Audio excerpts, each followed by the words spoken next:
반갑습니다. 잘 오셨습니다. 형제교회 2부 예배에 나오신 모든 분들 주님의 이름으로 환영하고 축복합니다. 온라인으로 함께 하신 분들 동일한 마음으로 환영하고 축복합니다.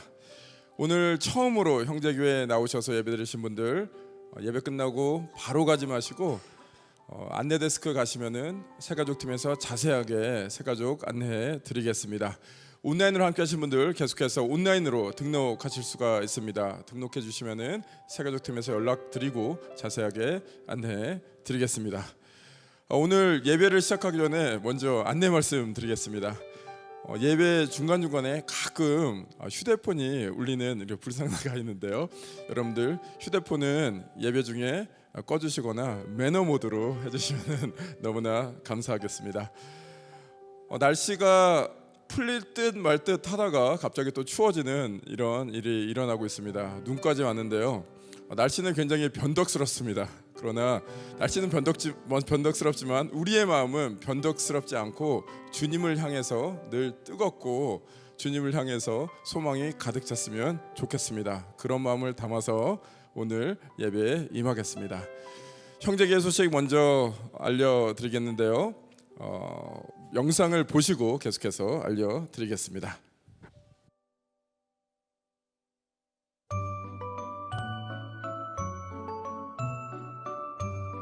갑자기 옛날에 배웠던 그 배움의 기쁨이 생기는 거예요. 이 나이에 제가 60이 넘어서 뭔가에 몰두할 수 있고 잘하고 싶고. 첫 강의를 딱 들어갈 때 저분들하고 어떤 인연을 또 이어가게 되고 어떤 좋은 관계가 돼서 공부하면서 그 감사하는 시간을 갖게 되는 거 너무 가슴이 떨리고 굉장히 설레는 일입니다.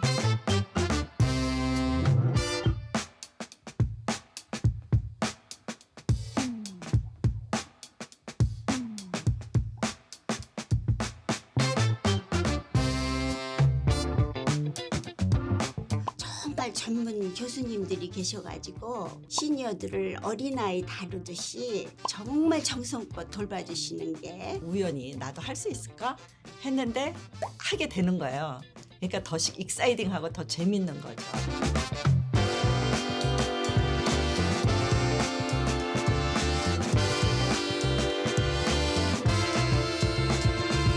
올 때마다 새로운 도전으로 새로운 사람 또 새로운 프로그램 여러 가지 그런 것이 너무나 흥분되고 정말 행복한 시간이 되었어요. 첫날 점심시간을 잊을 수가 없어요. 내 집에서 밥을 하다가 대접받는 기분이어서 너무 감격했거든요. 맛도 있었고.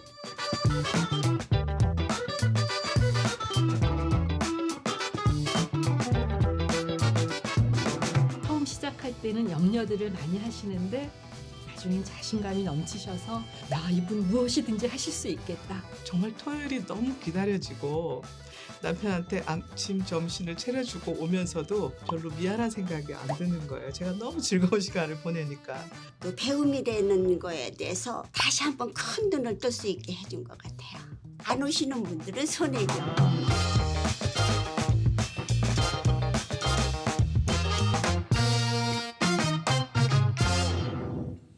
네, HI가 시작이 됩니다. 3월 4일부터 2달여간의 대장정을 시작합니다. 영상을 보시니까 너무나 신나죠? 너무나 즐겁죠? 이 형제 인스티튜트의 모든 분들 초대합니다. 55세 이상이면 누구나 참여할 수 있고요. 문화 예능 과목은 나이에 제한 없이 누구나 와서 배우실 수가 있습니다. 러비에서 계속해서 접수를 받고 있는데요. 또 QR코드를 통해서 온라인으로 접수를 할 수가 있습니다. 많은 분들 동참 부탁드리겠습니다. 다음 소식은 아이솜에 관한 소식이 되겠습니다. 아이솜은 국제사역자 학교의 그 줄임말이 되겠습니다. 평신도 사역자, 평신도 또 선교사를 기르는 또 훈련하는 귀한 사역인데요. 훈련이 더 필요하겠다라고 생각하시는 분들은 주저없이 아이솜에 등록해 주시길 바랍니다. 온라인으로 등록하실 수가 있고요. 또한 라비에서 오늘 계속해서 등록 받고 있습니다. 많은 분들 동참 부탁드리겠습니다. 어메이징 터치에 관한 소식 드리겠습니다. 어메이징 터치 18기 지원자 또 봉사자를 모집하고 있습니다. 어메이징 터치는 1박 2일 동안 수련회를 가는데 리트릿 센터로 가는 것이 아니라 교회에서 커뮤트하면서 수련회를 하는 그런 프로그램이 되겠습니다. 많은 분들 동참해 주시고요. 이 귀한 기회에 여러분들 영성을 키우는 그런 시간 되시기를 바라겠습니다. 다음 소식은 데이빗 가바 선교사님의 집회에 관한 소식이 되겠습니다. 4년 전에 형제교회에 오셔갖고 큰 은혜와 또한 뜨거운 기도 보여주셨는데요. 이번 3월 6일, 7일, 8일 날 3일에 걸쳐서 저녁 7시 반에 집회가 진행이 됩니다. 많은 분들 오셔서 30일 시작하기 전에 그 두려움 없는 믿음에 대해서 기도하며 말씀 듣는 귀한 시간 가지시기를 바라겠습니다. 나머지 소식은 교회 웹사이트과 주보를 참고해 주시길 바라겠습니다.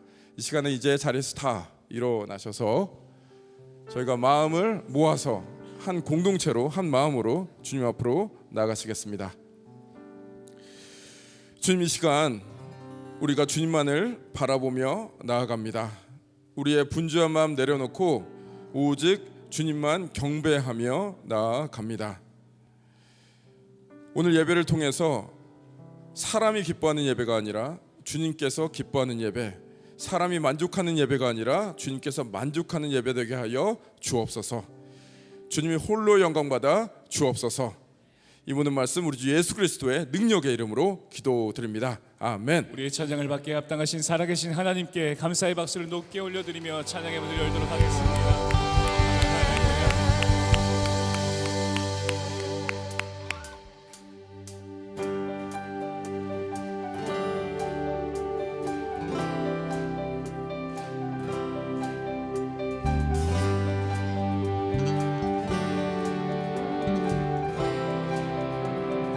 하늘에 계신 아버지, 하늘에 계신 아버지, 이름 거룩하며 주의 영광 이곳에 가득하길 기도하네. 하늘에 계신 아버지, 주 이름 다 외치며 주의 영광 이곳에 가득하길 기도하네. 찬양해 새 노래로, 찬양해 새 노래로, 찬양해 새 노래로 주님께. 주님의 나라, 주님의 뜻이 하늘에 이루어지듯이 모든 선포에 자비한 주 이름 이 땅에 이루어지리라.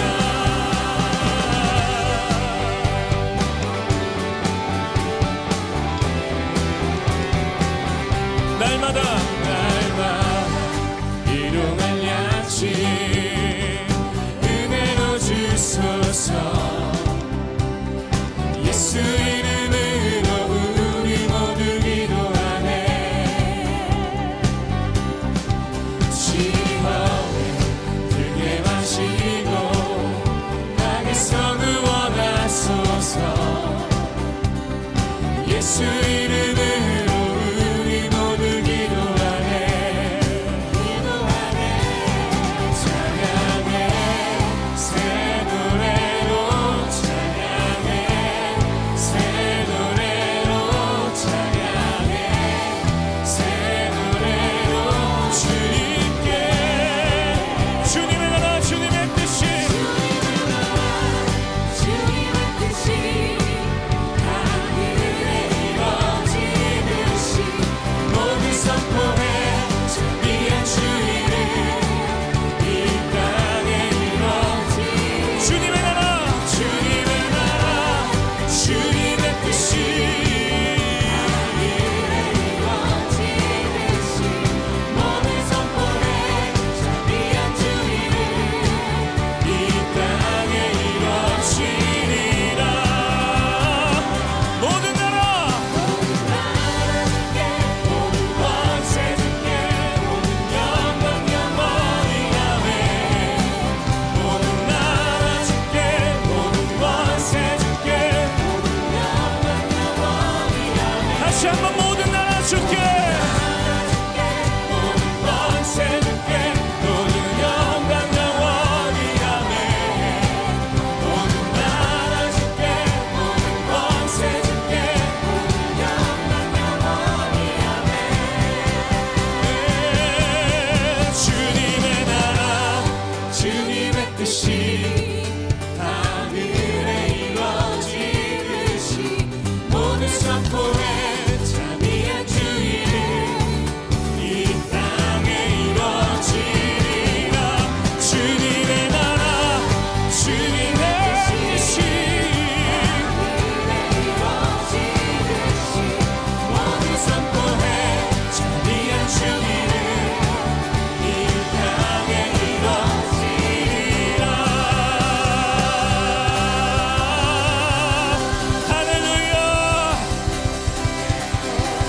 예수 그리스도를 높여드립니다. 아멘 할렐루야.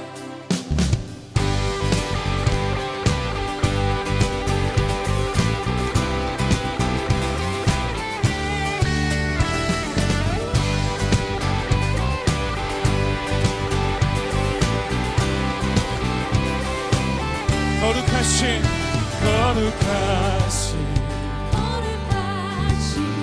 전능의 주 찬양받기 합당한 주 나의 평생 주님만을 사랑하며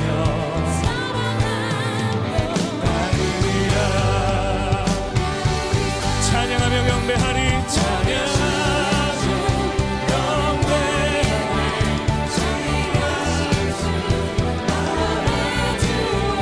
주님 앞에 엎드려 사랑하며 높이 사랑하며 경배해. 귀하신 사랑의 왕 주님 앞에 엎드려 사랑하며 나의 인생은 주만 위해 살리라.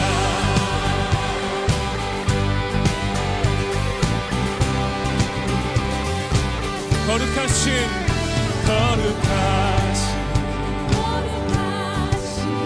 전능의 주 찬양받기 합당한 주 나의 평생 주님만을 사랑하며 나누리라. 찬양하며 경배해.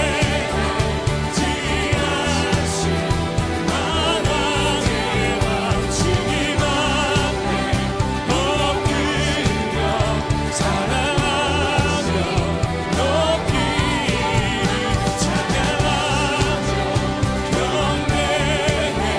귀하신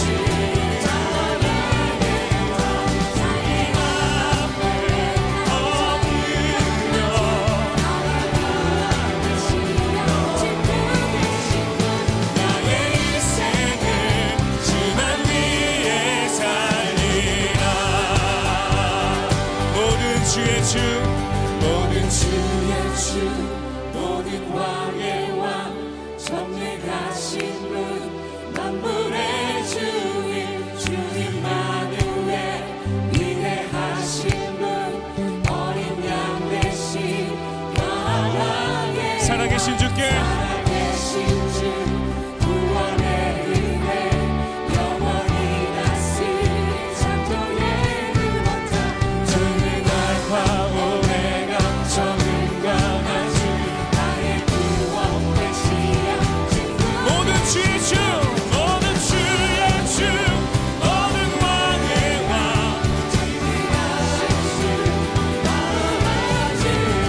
임마누엘 우리와 함께 하시도다.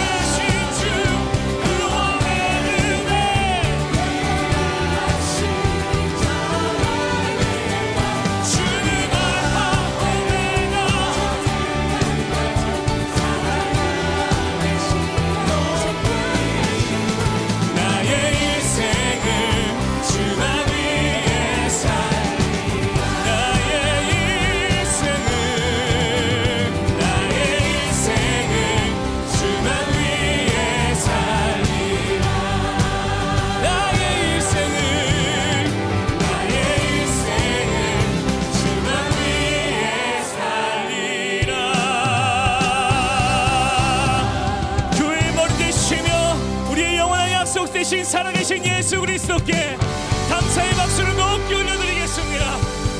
아멘. 할렐루야. 예수님의 교회의 머리 되십니다. 아멘. 할렐루야.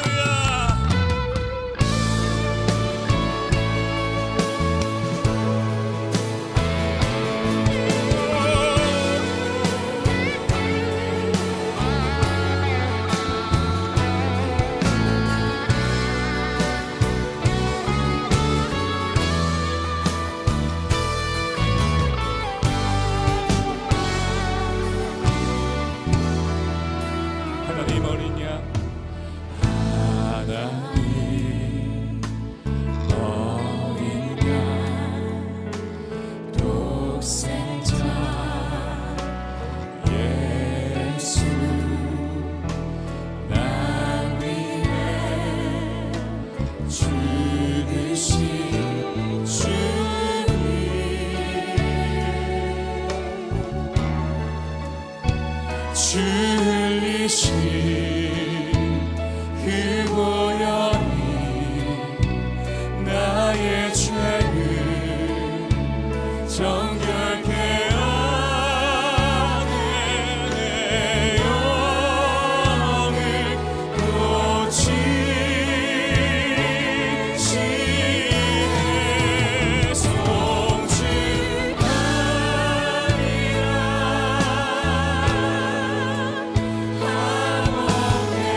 찬양하신 예수 그리스도께 감사의 박수를 높게 올려드리겠습니다. 아멘. 할렐루야. 우리의 찬양을 받으십시오. 아멘. 할렐루야. 우리의 마음을 모아 함께 주 앞에 기도하겠습니다. 여호와는 나의 목자시니 내게 부족함이 없으리로다. 모든 영광과 찬송을 주님께 올려드립니다. 지난 한 주간도 저희들의 목자 되시며 저희들의 삶 속에서 늘 함께하여 주셔서 오늘도 이렇게 은혜로운 예배 자리로 나오게 하심을 진심으로 감사드립니다. 2023년 새해를 맞아 2월도 어느덧 마지막 주일로 예배를 드립니다. 열심히 살아온 것 같은데 뒤돌아보니 부족했던 일들, 후회의 삶이 많은 것을 깨닫습니다. 그러나 후회하기보다는 하나님 앞에 회개하고 또 앞으로 어떤 상황이 올지라도 늘 주의 지팡이와 막대기로 지켜주실 줄 믿고 또 오직 여호와를 인하여 즐거워하며 나의 구원의 하나님을 인하여 기뻐하는 삶을 살게 인도하여 주시옵소서. 올해도 사순절 시작과 함께 공동체 30일을 두려움을 이기는 믿음이란 주제로 기도하며 준비하고 있습니다. 어떤 두려움, 어떤 시험보다 더 크신 능력의 하나님을 의지하는 믿음을 저희들에게 특별히 자녀들에게 허락하여 주셔서 넉넉히 이기게 하여 주시옵소서. 계속되는 코로나, 전쟁의 소식, 또 지진 등으로 세상엔 점점 어려운 소식이 들려옵니다. 정말 말씀과 기도로 깨어 있어야 할 때임을 다시 한번 깨닫습니다. 많은 피해자 가정을 주님이 위로하여 주시고 저희들은 도움이 필요한 곳에 복음과 함께 저들의 필요를 채워줄 수 있게 은혜를 내려 주시옵소서. 이런 어려운 때에 형제교회를 향하여 세일을 행하실 하나님만 바라보며 IM의 삶을 사는 형제교회 모든 성도들 되게 하옵소서. 건준 목사님 출타 중에 계십니다. 모든 계획하신 일들 가운데 주님이 친히 함께 하셔서 주님께만 영광되게 하옵소서. 건준 목사님과 공동체 목사님들 그 외의 모든 교역자님들께 영육간에 강건하며 성령 충만케 하옵소서. 각처에 계신 모든 선교사님들께 주의 위로와 격려로 또 성령님께 늘 함께 하셔서 각 선교지마다 하나님의 나라가 이 땅에 널리 펼지게 하옵소서. 오늘은 형제교회 새 가족이 되신 김성환 목사님께서 말씀을 전하십니다. 김성환 목사님께 성령으로 덧입혀 주셔서 하나님의 말씀을 강하고 담대히 전하실 때 듣는 우리에게는 은혜 충만케 축복하여 주시옵소서. 원치 않는 몸의 질병으로 마음의 고통으로 드려지는 성도님들의 여러 가지 기도 제목을 주님께 올려드립니다. 저희들의 간절한 기도를 긍휼히 여기사 오직 주님의 영광을 위해 선한 길로 응답하여 주시옵소서. 예배를 돕는 모든 손길들을 축복하여 주시며 예배의 시종을 온전히 주님께 올려드립니다. 주님 홀로 영광 받으옵소서. 이 모든 말씀을 존귀하신 예수 그리스도의 이름으로 감사하며 기도드립니다. 아멘.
네, 공동체 30일이 시작됩니다. 3월 12일부터 30일간, 이번엔 40일이 아니라 30일간의 여정을 시작하게 됩니다.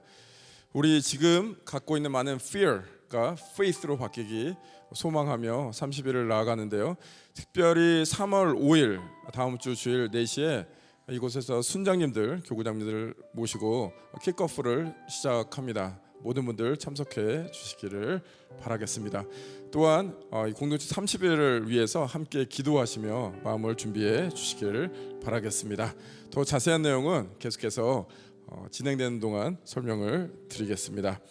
오늘 우리에게 주신 하나님 말씀 우리가 함께 봉독하겠는데요. 오늘 말씀은 사도행전 13장 1절에서 5절의 말씀이 되겠습니다. 사도행전 13장 1절에서 5절의 말씀이 되겠습니다. 사도행전 13장 1절에서 5절의 말씀 저희가 천천히 함께 봉독하심으로 읽으심으로 하나님 말씀 받겠습니다. 제가 시작하면 함께 읽겠습니다. 시작. 안디옥 교회에 선지자들과 교사들이 있으니 곧 바나바와 느게레라 하는 시므온과 구레네 사람 루게오와 분봉한 헤롯의 젖동생 마나인과 및 사울이라. 주를 섬겨 금식할 때에 성령이 이르시되 내가 불러 시키는 일을 위하여 바나바와 사울을 따로 세우라 하시니 이에 금식하며 기도하고 두 사람에게 안수하여 보내니라. 두 사람이 성령의 보내심을 받아 실루기아에 내려가 거기서 배 타고 구브로에 가서 살리마에 이르러 하나님의 말씀을 유대인의 여러 회당에서 전할세 유엔을 수행원으로 두었더라. 아멘. 오늘 말씀의 제목은 성령님이 이끄시는 선교라는 제목으로 김성환 목사님이 전해 주십니다. 장로님 기도해 주신 대로 새 가족이십니다. 오신 지 한 달 조금 넘었는데요. 오늘 처음으로 주일날 말씀을 전해 주시는데 목사님이 전해 주시는 말씀 하나님 말씀으로 받겠습니다. 목사님 사랑하고 격려합니다. 뜨거운 박수로 맞이해 주세요.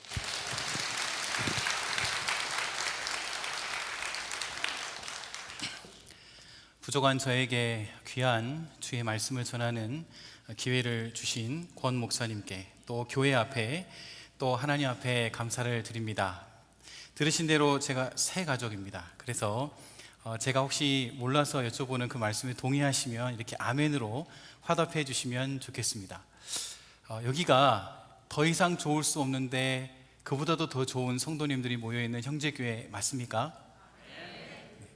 여기가 정말 좋은 목사님들이 계신다는 형제교회 맞습니까? 여기가 하나님께서 주일마다 은혜를 부으시고 하나님의 영광을 나타내시는 형제교회 맞습니까? 아멘. 오늘 또 저희들에게 날마다 새로운 은혜, 저희들에게 꼭 필요한 말씀을 보내주실 줄로 믿습니다. 저희들이 오늘 함께 말씀을 살펴볼 텐데요. 성령님이 이끄시는 선교, 성령님이 이끄시는 선교라는 제목으로 하나님의 말씀을 전하겠습니다.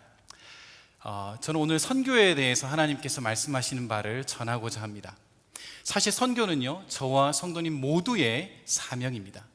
성경을 읽다 보면 선교에 대해서 예수님께서 아주 직접적으로 하신 말씀이 있습니다.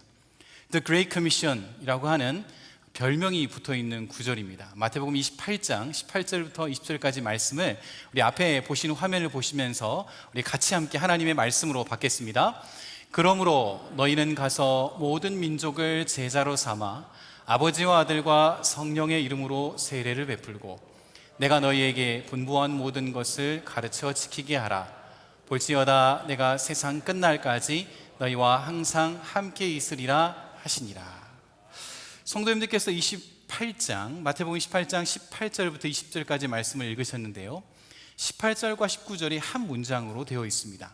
여기에는 주 동사가 나오는데요, 마테이타이조라고 하는 그리스 원문에는 그 주 동사가 있고요, 세 개의 분사가 이 주 동사를 꾸며주고 있습니다. 가라, 세례를 베풀라, 그리고 가르치라 하는 세 개의 분사가 꾸며주고 있습니다. 그러니까 예수님께서 제자들에게 직접적으로 이 말씀을 하실 때에 제일 중요한 포인트는 제자를 세우라는 겁니다. 우리 자신도 예수님의 제자로 부르심을 받아서 점점점 예수님의 형상을 향하여 닮아가야 하고, 우리에게 주신 대사명은 또 다른 사람들도 예수님을 닮도록 그렇게 하라, 그것이 예수님께서 28장에서 주신 대사명입니다. 주님께서는 이 말씀을 이루시도록 너희들 알아서 해라 그런 것이 아니고 세상 끝날까지 내가 너희와 함께 하리라 그렇게 말씀하여 주셨습니다. 그런 의미에서 좌우로 앞뒤로 보시면서 한번 저를 따라서 인사를 나누시면 좋겠습니다. 선교는 당신의 사명입니다. 한번 인사를 나누겠습니다. 선교는 당신의 사명입니다.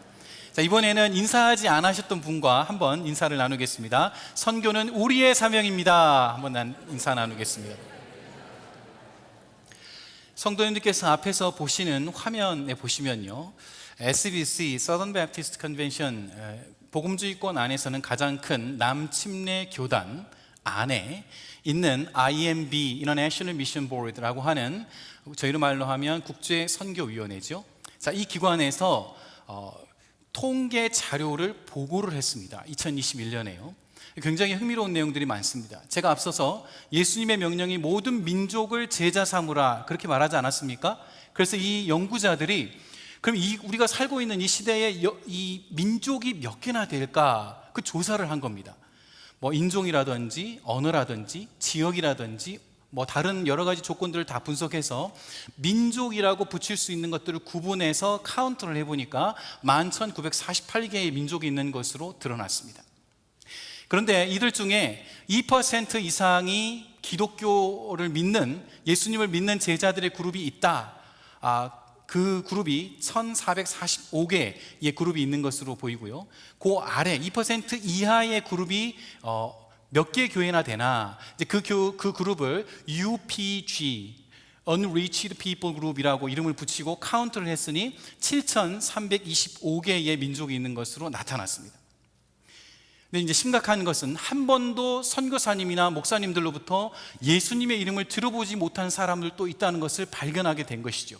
그 사람을 UUPG라고 붙였습니다. Unreached, Unengaged People Group이라고 해서 카운트를 해보니까 3,175개의 민족이 있는 것으로 2021년에 보고가 된 겁니다. 지금 저희들이 코로나 시기를 지나고 있기 때문에 그 수는 대동소이하지 않을까 그렇게 생각을 합니다. 이분들이 또 한 가지 의미 있는 이제 연구를 했습니다. 그 연구는 앞에 보시는 바와 같이 전 세계 지도에 과연 UUPG 민족들이 어디에 있고 몇 개나 있는지 저 빨간색 점으로 표기를 한 것이죠. 근데 이제 가까이 계신 분들은 좀 보이실 수 있고 멀리 계신 분들은 좀 덜 보이실 수 있는데요. 자세히 보시면 어떤 점들은 빨간색 동그라미 안에 하얀색으로 비어있는 동그라미들이 있습니다. 그것은 세계에 있는 교회들 중에 이 민족을 알고 spiritual adoption, 그러니까 영적으로 이 민족을 입양을 하고 이 민족을 위해서 기도하기를 시작했다, 그런 소식이 들리면 그때부터는 이 빨간색 점을 흰색으로 표기를 하는 겁니다. 뭐 리얼타임으로는 아니지만 매 달마다 이렇게 업데이트가 되고 있는 것으로 알고 있습니다. 자, 저는 지금 오늘 말씀을 시작하면서 예수님께서 우리에게 주신 대사명에 대해서 언급을 드렸습니다. 그리고 그 대사명을 완수해야 할 민족들이 몇 개나 있는지를 소개를 드렸습니다. 그렇다면 다음 질문은, 그럼 어떻게 우리가 선교를 할 수 있는가? 그렇게 궁금해 하셨죠? 네, 그런 표정이십니다. 그래서 오늘 저는 신약 성경에서 가장 선교적인 교회, 특별히 선교 사역을 제일 먼저 파송했던 안디옥 교회에 대해서 살펴보고자 합니다. 오늘 이 안디옥 교회에서 선교사님을 파송하는 장면을 저희들이 오늘 하나님의 말씀으로 받았습니다. 이 내용을 살펴보면 세 가지 성경적인 원리가 발견되는데, 첫 번째는 우리는 주도적인 성령을 삶 속에서 인정해야 하겠습니다. 두 번째, 우리는 성령님의 주도적인 사역에 공동체적으로 순종해야 하고, 세 번째로 우리는 개인적으로 순종해야 하겠습니다. 성령님, 공동체, 개인. 성령님, 공동체, 개인. 이 세 가지 키워드를 가지고 말씀 속으로 들어가 보겠습니다. 첫 번째로 우리는 주도적인 성령님을 우리의 삶 속에서 인정해야 하겠습니다. 오늘 본문 말씀 13장 1절과 2절 말씀을 제가 한번 읽어드리겠습니다. 안디옥 교회에 선지자들과 교사들이 있으니 곧 바나바와 니게르라 하는 시므온과 구레네 사람 루기오와 분봉왕 헤롯의 젖동생 마나인과 및 사울이라. 주를 섬겨 금식할 때에 성령이 이르시되 내가 불러 시키는 일을 위하여 바나바와 사울을 따로 세우라 하시니. 지금 사도행전의 저자인 누가는 1절에서 안디옥 교회의 리더십 그룹을 소개를 하고 있습니다. 5명 언급이 됐죠. 그 중에 바나바와 바울 또는 사울이 언급이 되었습니다. 이렇게 바나바가 먼저 나오고 사울이 마지막에 나온 것과 관련해서 어떤 학자들은 영적인 영향력의 순서대로 열거했을 것이다 추측을 하고요. 어떤 분들은 유대인의 관습대로 연장자 순서대로 열거했을 것이다 그렇게 추측하기도 합니다. 그런데 이 두 그룹들이 소개되었는데 그 2절을 보면요, 주를 섬겨 금식할 때에 그렇게 표현했습니다. 그러니까 저희들이 금식하면서 기도하는 것이 주님을 섬기는, 예비하는 한 방법이라는 것을 알려주고 있습니다. 그 다음에 주어가 나옵니다. 성령이 이르시되.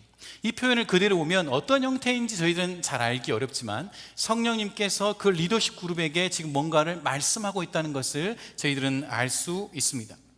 그런데 오늘 이 2절 본문뿐만 아니라 사도행전 전체를 읽어보면요, 성령님께서 주도적으로 역사하신다는 사실을 보여주는 구절들이 있습니다. 여러분께서 앞에 보시는 20개 정도의 구절들에서 사도행전 말씀 안에 보면 성령님이 주어로 언급이 되었습니다. 그런데 이 주어로 언급된 말씀을 쫙 분석을 해보니까요, 특별히 전도와 관련해서, 선교와 관련해서는 성령님께서 주도적으로 역사하신다는 표현이 그 안에 있는 것이죠. 10개의 구절 이상에서 드러나고 있습니다. 예를 들면 성령께서 복음 전도를 위하여 세우시니라, 성령께서 보내시니라, 성령께서 나아가라 하시니라, 그런 표현들이 있는 것입니다. 자, 그러면 이런 표현들이 우리에게 암시하는 바는 무엇입니까? 전도와 관련하여, 선교와 관련하여 성령님은 주도적으로 일하신다, 성령님께서 선교의 리더시다, 그것을 오늘 본문과 많은 구절들이 암시하고 있는 것입니다. 그러면 저와 여러분이 한번 생각해 보아야 할 질문이 있죠. 저와 성도님들은 성령님께서 주도적으로 인도하시는 그 성령님의 주도하심과 다스리심을 받고 계시는 것 맞습니까? 여러분은 오늘 주일에 하나님께서 정말 저희들이 큰 은혜를 주시는데요, 여기서 뿐만 아니라 월요일부터 토요일까지도 성령님의 다스리심을 의식하고 있습니까? 하루를 시작하면서 성령님 제 삶을 인도해 주시옵소서 그렇게 기도하고 계십니까? 정말 중요한 선택과 결정들 앞에 멈추어 서서 성령님, 이 걸음이 하나님께서 기뻐하시는 길이 맞습니까? 이렇게 묻고 계시는 것 맞습니까? 그러면 어떤 분들은 질문을 하실 겁니다. 목사님, 그 성령님의 인도하심을 받는 게 그렇게 얘기하셨는데 구체적으로 어떻게 하는 게 성령님의 인도하심을 받는 겁니까? 그렇게 질문하려고 하셨죠? 네, 그럴 줄 알고 조금 더 저희들이 한번 말씀을 살펴보면요, 제가 지난 12월까지 텍사스에 살았습니다. 여기 오니까 조금 춥습니다. 네. 거기서 이제 교육 철학을 공부를 했어요. Foundations of Education, 이제 철학과 교육의 관계 뭐 이런 것들에 대해서 공부를 했습니다. 근데 그때 굉장히 제가 궁금해하는 질문이 있었어요. 사람이 어떻게 하나님의 진리를 인식하는가? 사람이 어떻게 하나님의 말씀을 깨닫는가? 거기 뭔가 있는 것 같은 겁니다. 그 메커니즘에 대해서 알고 싶었습니다.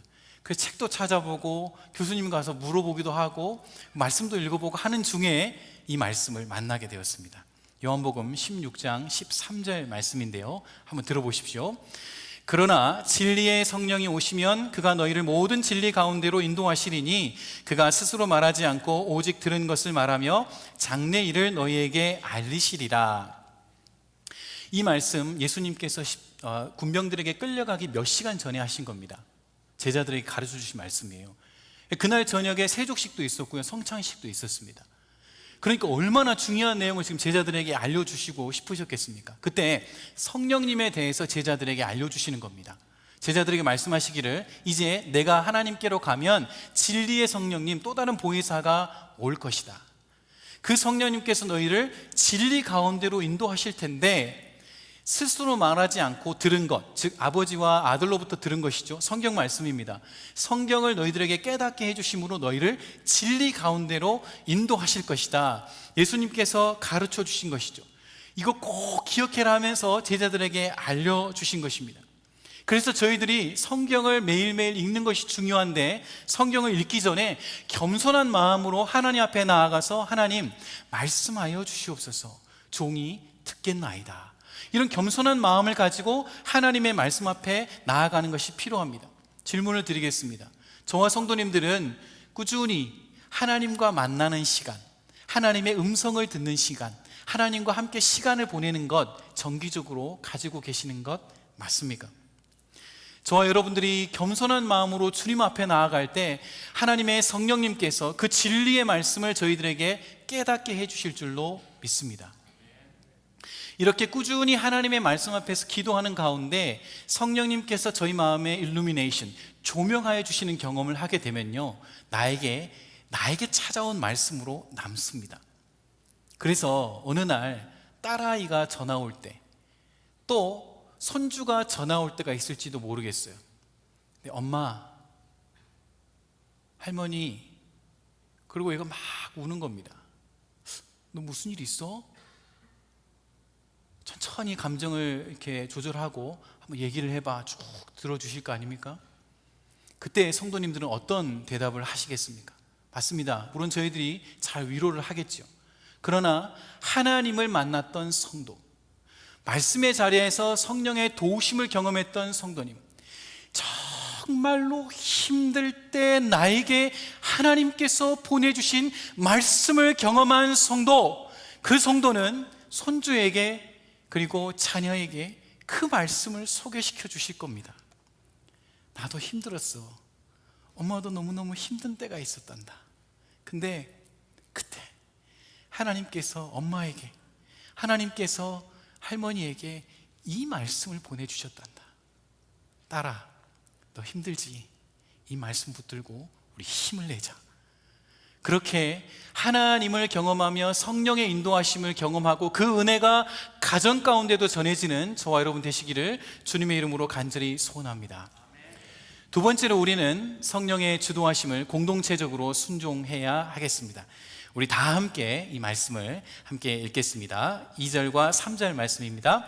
주를 섬겨 금식할 때에 성령이 이르시되 내가 불러시키는 일을 위하여 바나바와 사울을 따로 세우라 하시니 이에 금식하며 기도하고 두 사람에게 안수하여 보내니라.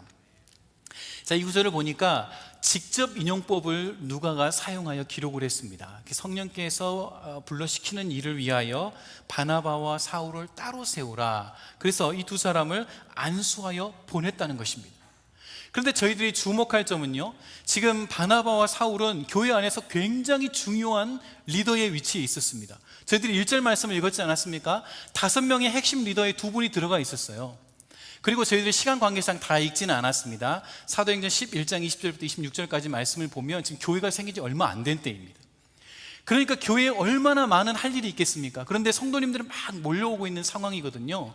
할 일도 정말로 많지요. 설교도 준비해야 되고요, 또 1:1 양육도 해야 되고요. 제가 1:1 양육을 담당해서 꼭 그렇게 얘기하는 건 아닙니다. 1:1 양육이 4월 20일 날 시작하지 않습니까? 그 다음 말 까먹었어요.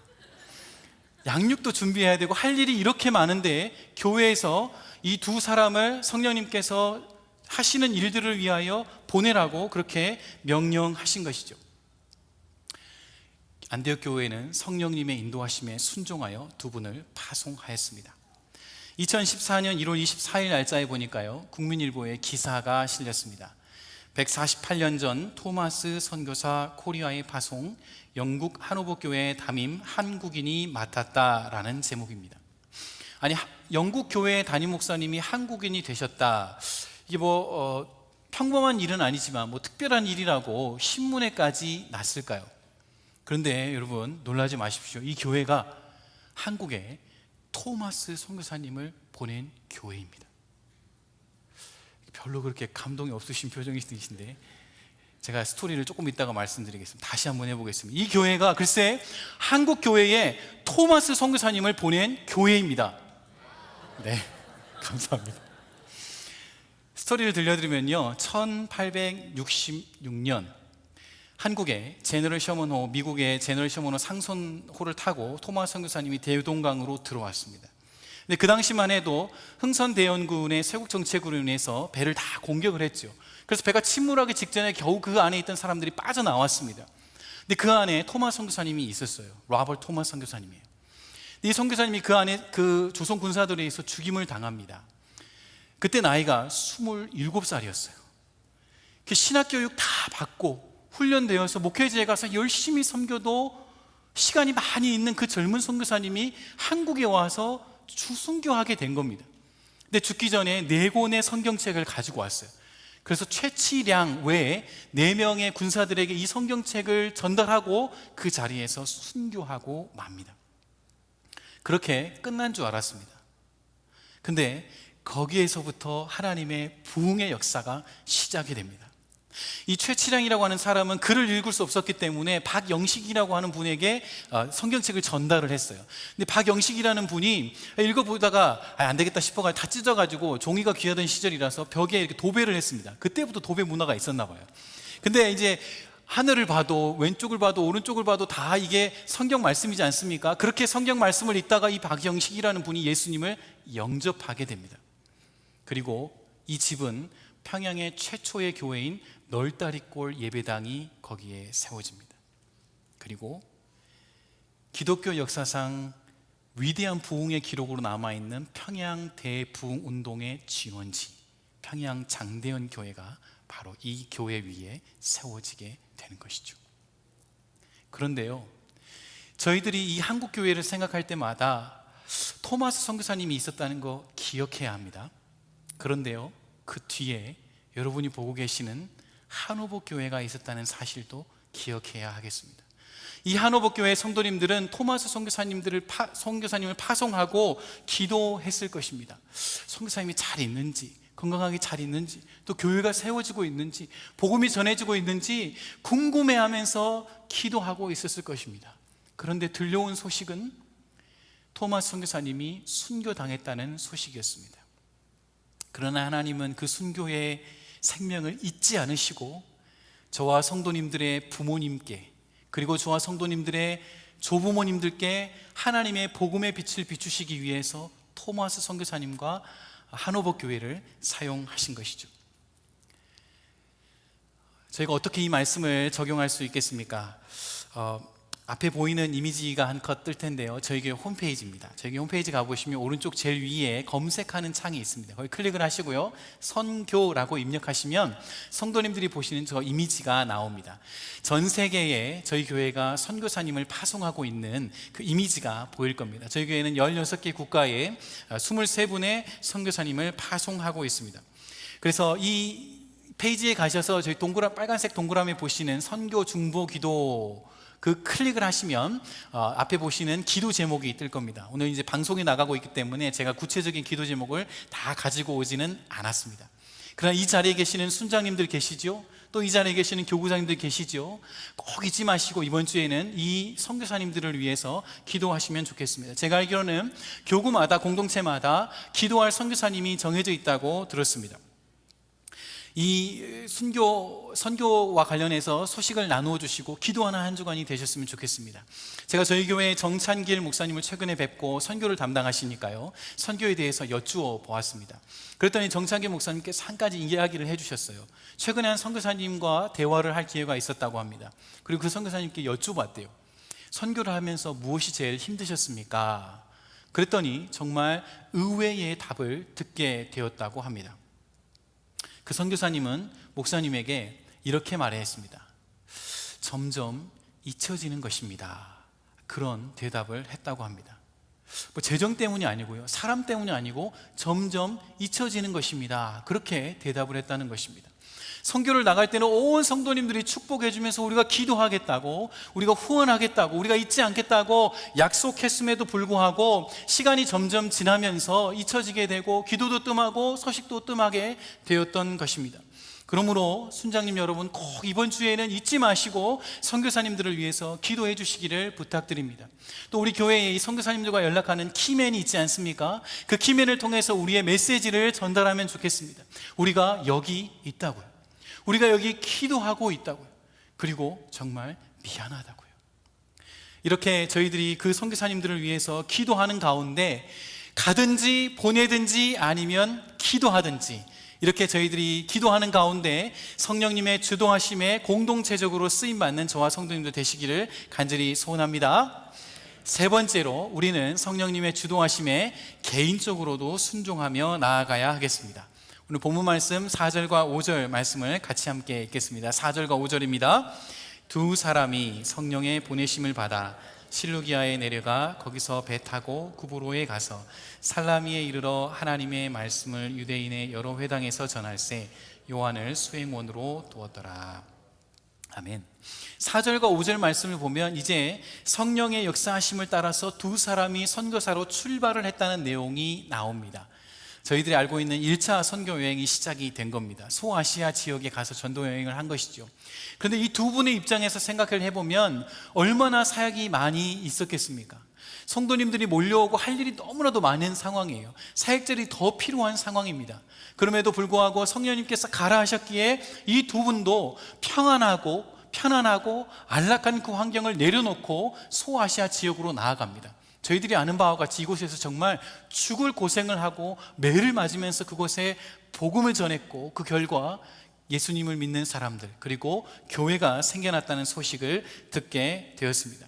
이 두 선교사님이 성령님의 인도하심에 개인적으로 순종을 했던 것이죠. 제가 2019년도에 달라스에서 이재찬 선교사님을 만났습니다. 이재찬 선교사님은 앞에 보시는 바와 같이 나이지리아에서 사역하시는 선교사님이세요. 근데 이 나이지리아는 북쪽에 무슬림이 장악을 하고 있고요, 남쪽에는 기독교 인구들이 살고 있습니다. 근데 이 두 종교가 만나는 지역에 선교사님 사역을 하세요. 저스라고 하는 지역입니다. 근데 일주일에 적게는 한 번, 많게는 2번 이상 폭탄 테러가 터지는 지역입니다. 1시간 전에 아들이랑 시장 갔다 왔는데 거기 폭탄 소식이 들리는 거예요. 이제 CNN에서도 여기 지역에 대해서 많이 기사를 실른다고 합니다. 이 선교사님께서 교수로 신학교를 섬기시기도 하고 교회도 세우십니다. 근데 이제 한 신학생이 와서 선교사님 저희 지역에 교회를 꼭 세워주십시오 그렇게 요청을 하는 거예요. 확인을 해보니까 저희로 따지면 한 스테이트인데 그 스테이트 전체에 교회가 없다는 겁니다. 우리로 따지면 워싱턴 주 전체에 교회가 하나도 없다는 거예요. 그래서 선교사님과 함께 그 지역을 탐방을 가고 이제 적절한 지역을, 교통이 좋고 사람들이 많이 오가는 지역을 정했습니다. 그리고 이제 부족의 추장의 허락을 받았습니다. 이게 교회인데 무슬림 지역이니까 교회라고 말 못하고 집 또는 리더십 센터를 세운다 그렇게 허락을 받았습니다. 나이지리아는 중앙정부의 허락과 또 부족계 추장의 허락을 받아야 된다고 합니다. 그래서 이제 파운데이션을 놓고 건물을 쭉 올리는데 허리쯤 쌓았을 때 소식이 들려옵니다. 글쎄 이 집이 교회라는 소식을 알고 이제 누군가 컴플레인을 했는지 공무원 한 명이 지금까지 지었던 거 다 무효, 다 무너뜨리라 하는 소식을 든 공문을, 명령을 담은 공문을 들고 내일 온다는 겁니다. 이제 그 저녁에 선교사님이 제자들 다 모아서 기도를 했습니다. 하나님, 이 집이 하나님의 집이 아닙니까? 그렇게 간절히 기도하고 그 다음 날이 되었습니다. 그런데 그 공무원이 마을 입구에 산 등성에 이렇게 돌아오다가 그만 오토바이가 전복되는 사고가 일어나고 맙니다. 공무원은 도착하지도 못하고 병원으로 갔습니다. 선교사님이 이게 우연인가? 아니면 하나님 인도하심인가? 그렇게 하고 이제 건축을 계속해 나갑니다. 계속해 나가는데 이제 다 올리고 천장만 놓으면 되는 시점인데 또 다른 소식이 들려옵니다. 처음에 오기로 했던 그 관리보다 높은 관리 2명이 내일 차를 타고 같은 공문을 들고 오겠다 하는 소식이 들린 것이죠. 그날 밤에는 같이 모여서 간절히 금식하면서 기도하고 불침멍까지 세웠습니다. 와서 무너뜨리면 안 되니까요. 그 다음 날이 되었습니다.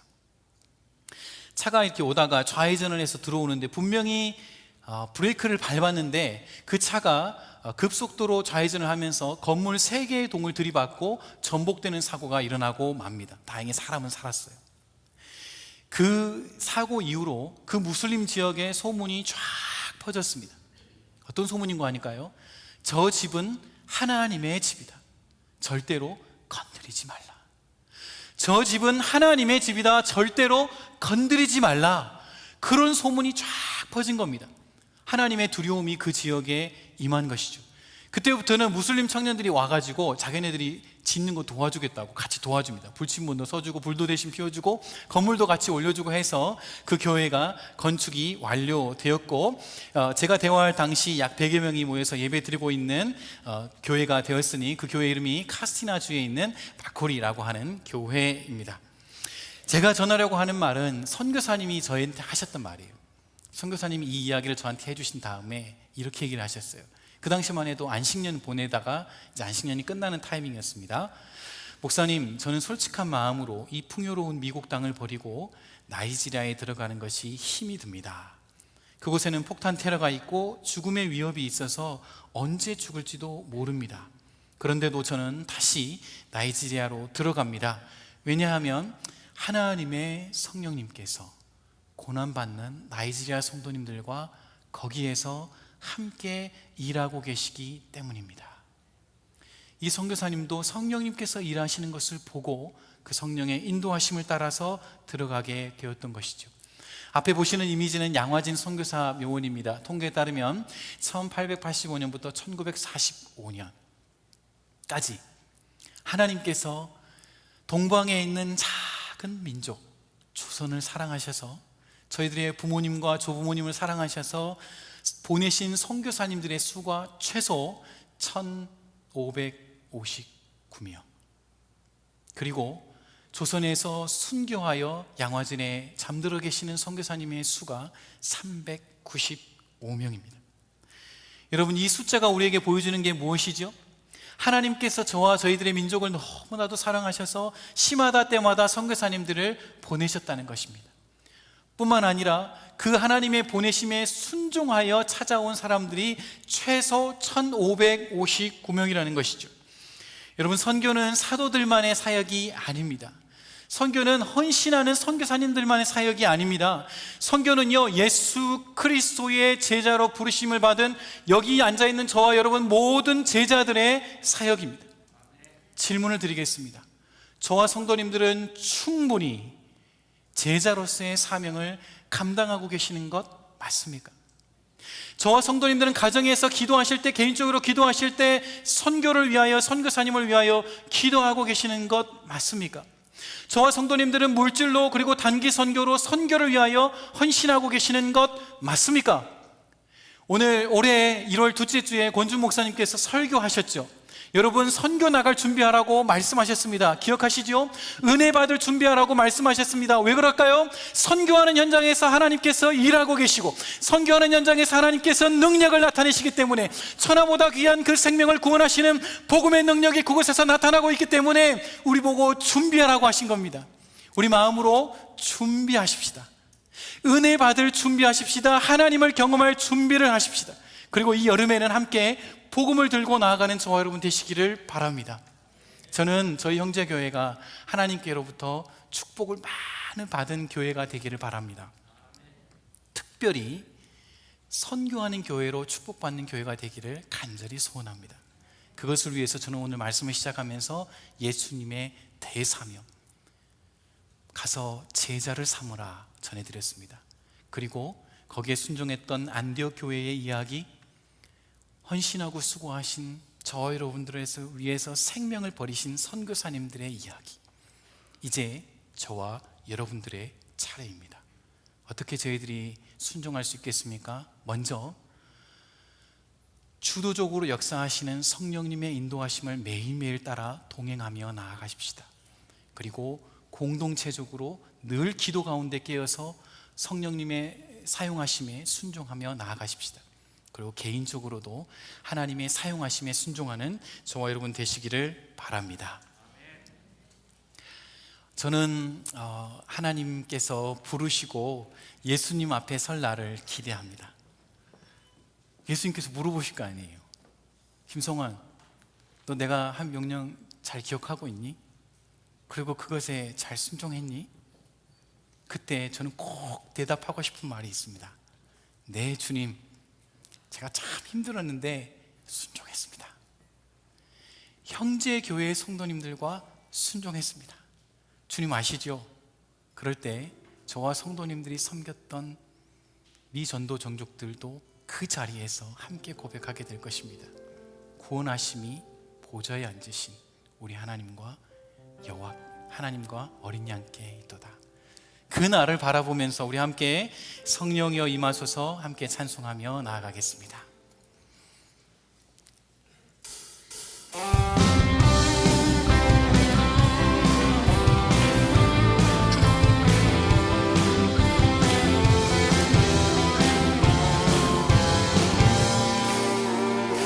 성령이여 임하소서 성령이여 임하소서 메마른 나의 심령 위에 주님의 은혜에 담비 내려 날 흠뻑 적셔 주옵소서 주의 권세 주의 능력 지금 이 시간 임하셔서 악한 권세 모두 깨뜨리고 주님 나라 임하소서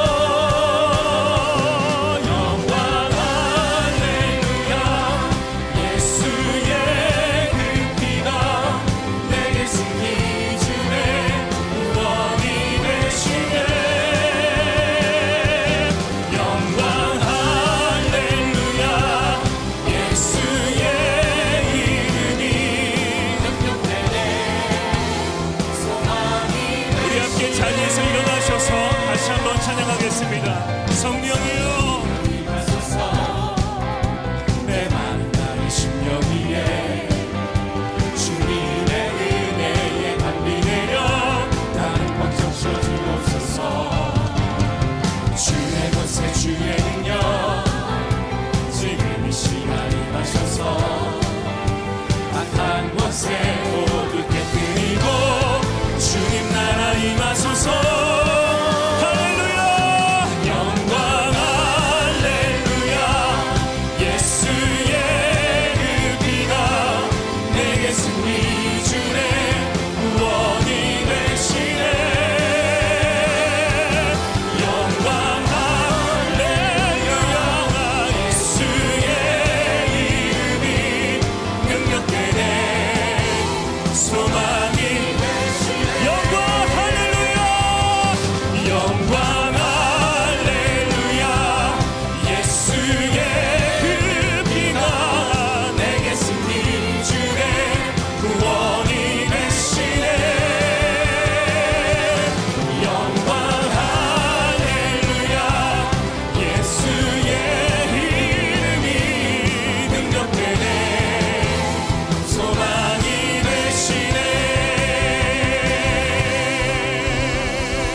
우리 합심해서 기도하며 나아가십시다. 하나님, 저희가 복음 들고 나아가기를 원합니다. 모든 믿는 자들에게 구원을 주시는 예수님의 이름을 붙들고 나아가기를 원합니다. 저희들에게 성령을 부어 주시옵소서.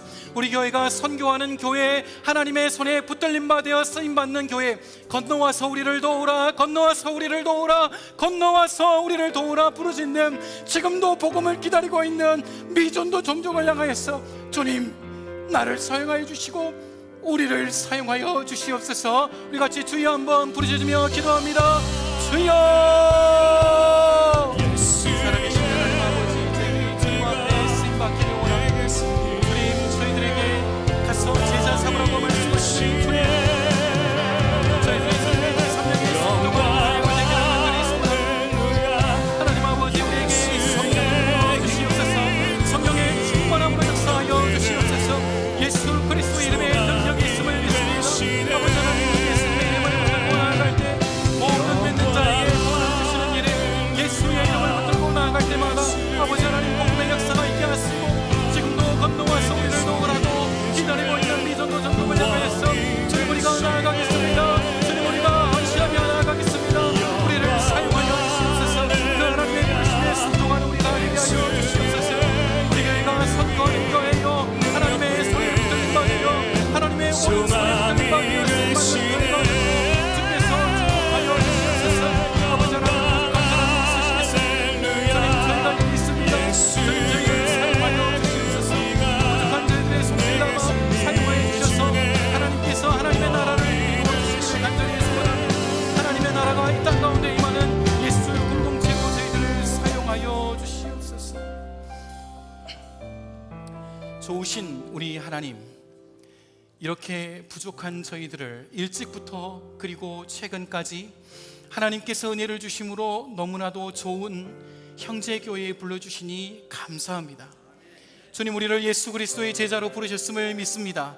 가서 제자 삼으라 하는 것이 모든 제자들에게 주신 하나님의 명령임을 믿습니다. 우리 교회의 사명이요, 나를 향한 사명인 줄로 받습니다. 우리가 기도합니다. 우리가 엎드립니다. 우리가 부르짖습니다. 주님, 복음 전하는 저희들에게 주의 성령을 부어 주시옵소서. 우리 교회가 공동체적으로 개인적으로 천하보다 귀한 생명 구하는데 쓰임받게 하여 주시옵소서. 우리에게 담대함을 주사 모든 믿는 자에게 구원을 주시는 능력의 복음이 전해지게 하여 주옵소서. 예수 그리스도의 이름으로 기도하오며 지금은 우리 구주 예수 그리스도의 은혜와 하나님의 사랑과 성령의 교통하심이 주도적인 성령님의 인도하심에 순종하며 제자 삼는 일에 공동체적으로 개인적으로 순종하기 원하는 여기 모인 모든 하나님의 백성들 가운데 지금으로부터 영원히 함께할지어다. 아멘. 지금도 살아계시며 역사하시는 하나님 앞에 감사하며 찬송을 드리십시다. 살아계신 주, 살아계신 주, 나의 자